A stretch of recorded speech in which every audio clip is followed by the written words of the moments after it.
Slovenci smo slabi investitorji, sploh slovenska gospodinjstva. Na bankah imamo skoraj 76 milijard evrov. Očitno se ne zavedamo, da se danes varčevanje ne splača in smo v bistvu z varčevanjem na izgubi. Pridružite se nam, da skupaj ugotovimo, kako se lahko temu izognemo in zaščitimo vrednost našega premoženja.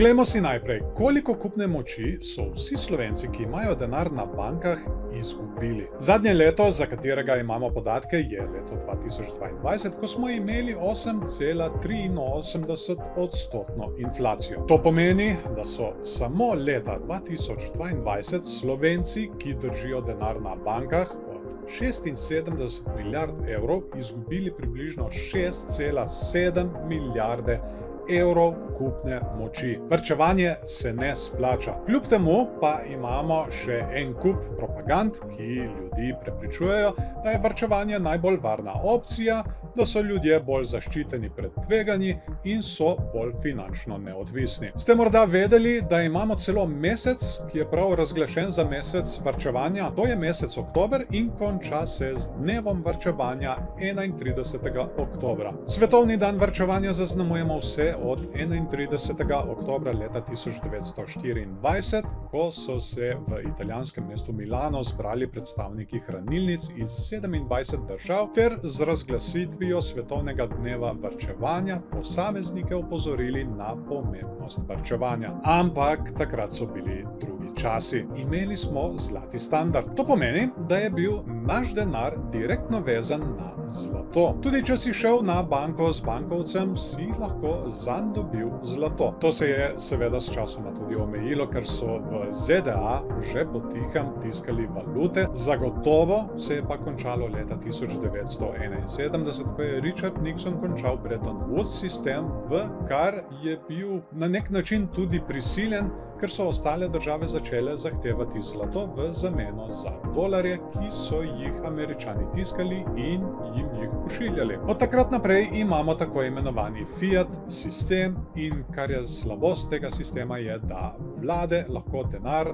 nekontrolirano tiskajo, kar pomeni več denarja v obtoku, večja inflacija, manj kupne moči za vas. Če pogledamo vrednost dolarja, je ta od leta 1971 samo še padala. Razlog je seveda tiskanje vedno večjih in večjih količin denarja. Poglejte si M2 graf na Fred spletni strani. Sive cone na grafu so krize. Mi smo dobesedno sprintali denar, da smo šli ven iz kriz. Ampak to ni vse. Denar se je tiskal tudi potem, ko je bilo kriz že konec. Podobno je tudi pri nas v Evropi. Nismo nobena izjema. Evro je tako od leta 1997 izgubil 43% kupne moči. Samo pomislite na to, da ste recimo od leta 1997 držali evre na banki. No, mi v Sloveniji smo jih dobili malce kasneje, ampak vseeno. Zdaj imate le še 57% kupne moči od takrat. Varčevanje oziroma šparanje po domače se tako ne splača,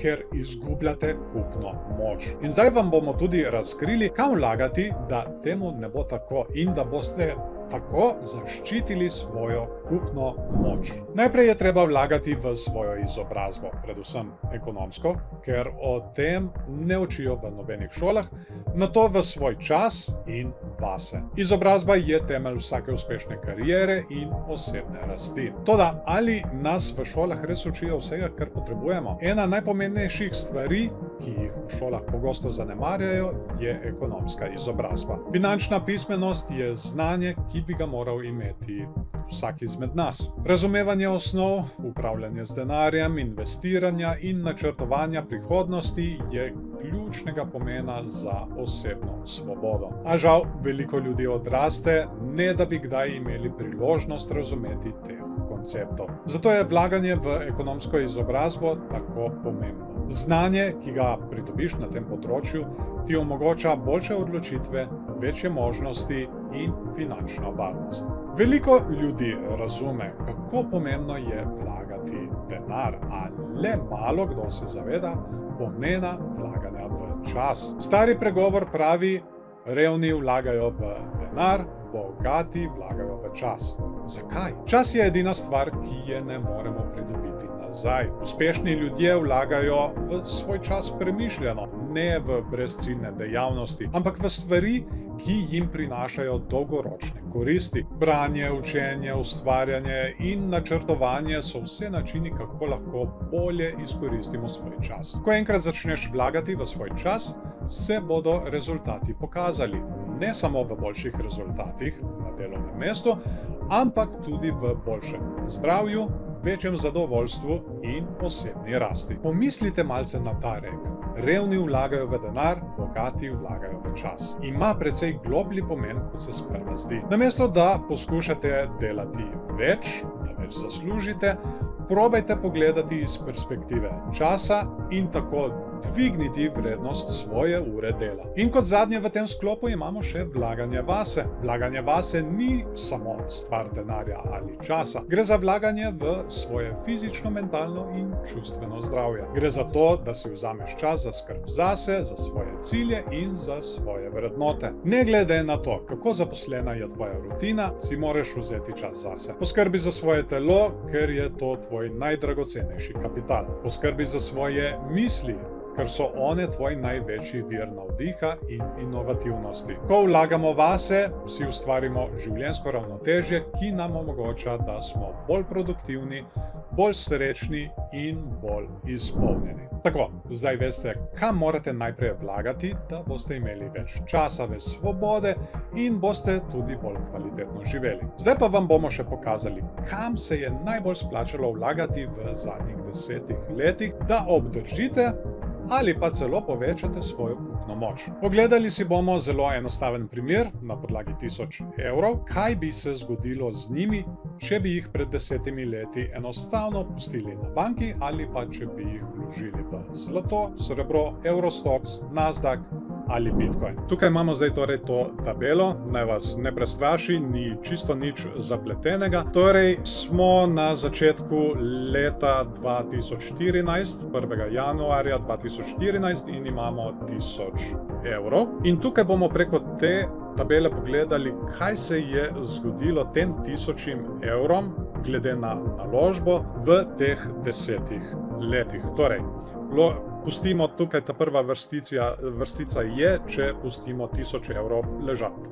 na banki. Ta druga je, da vložimo v zlato, tretja srebro, nato imamo tukaj še Eurostox, Nasdaq in ta zadnja je Bitcoin. Potem sem tukaj še izpisal cene, kakšna je bila začetna cena in končna cena. Torej, cena, ki smo jo imeli 1. januarja leta 2014, vidimo tukaj, ena unča zlata je bila 934 evrov, ena unča srebra 15 evrov, Eurostox je bil 2965, Nasdaq 3723, Bitcoin pa je bil takrat vreden 730 evrov. Potem imamo tukaj še končne cene. Te cene sem jaz vzel pred kratkim, takrat, ko sem delal tole tabelo, zato so morda zdaj že malček spremenjene.